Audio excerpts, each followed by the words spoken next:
On ne peut pas continuer aujourd'hui à enseigner aux jeunes et même aux imams l'esclavage et l'esclavage sexuel contre les femmes, comme quoi que c'est une partie de l'islam ou c'est une partie du droit musulman. Ces atrocités, ces choses, elles étaient écrites quelques siècles en arrière.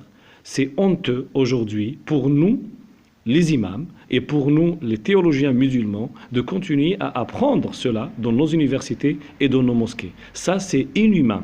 On ne peut pas parler aujourd'hui de la différence entre l'esclave et le libre, entre la femme esclave et la femme libre. Cela est inhumain et inacceptable.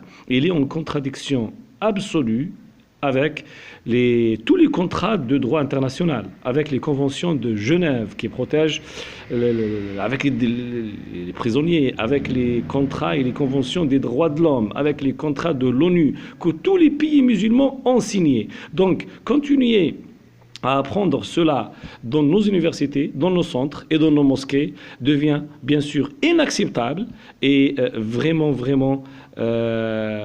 moi j'ai envie de dire ça nous fait honte de continuer à entendre ça et à apprendre cela à nos jeunes.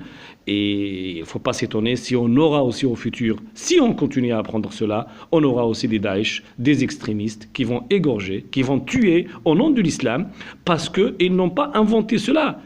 Ils l'ont appris dans les mosquées, ils l'ont appris dans les universités islamiques, ils l'ont appris par des imams et par des théologiens parce que c'est écrit dans les livres. Et cela est très grave et très dangereux. On ne peut pas parler sur l'esclavage sexuel parce que la femme, elle n'est pas musulmane. C'est contre les conventions de Genève, c'est contre le droit international, c'est contre tous les contrats internationaux que les pays musulmans eux-mêmes ont signés, mais en même temps, ils autorisent à leur université d'avoir des programmes qui parlent sur de l'esclavage et qui parlent de l'esclavage sexuel.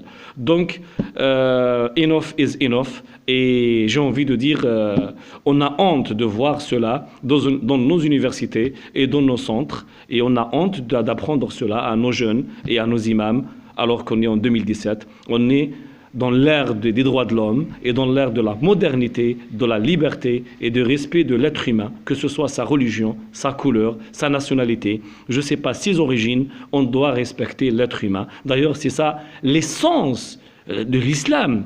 En ne regardant pas les textes partiels qui parlent de je ne sais pas quoi, est-ce qu'ils sont authentiques, ils ne sont pas authentiques, ou des avis religieux rétrogrades. L'essence de l'islam, normalement, c'est l'humanisme, normalement, c'est le respect de l'humain, et personne qui peut juger un être humain sur terre que son créateur. On n'a pas à juger l'autre. Pour cela, il nous faut encore du travail, et il faut du courage. Et si on ne le fait pas, malheureusement, on va continuer dans le chemin de la violence, de la haine, de l'extrémisme, et on va voir encore des Qaïda, des Nusra, des Daesh et des extrémistes qui ne vont pas amener des choses nouvelles, mais qui vont appliquer ce qu'ils ont appris malheureusement dans les livres de l'islam et dans les instituts de la formation théologienne en islam.